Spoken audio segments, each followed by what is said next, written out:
ব্যানারের সাথে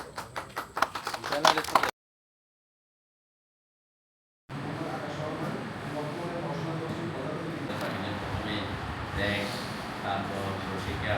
আমি ম্যানগ্রোভ ট্যুরিজম পিএইচডি করেছি।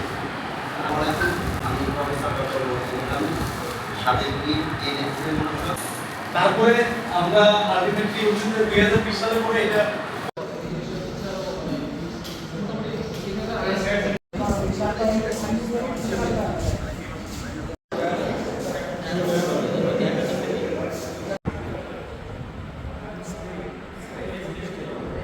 চিন্তা করি এখানে কিন্তু ডিফারেন্ট কাইন্ড অফ কনস্ট্রেইন আছে ন্যাচারাল আমরা চাইলে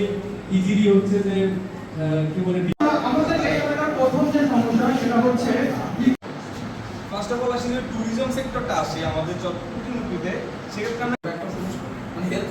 প্রবলেমের মধ্যে পড়বে আপনাকে পরিবর্তন পরিচয় পেতে হবে। সো 80% এর ভিতরে ইনক্লুডেড আছে কেন দিস ইজ কোস্টাল যা আছে যেহেতু এটা কোস্টাল এরিয়া সেখানে তারা কিভাবে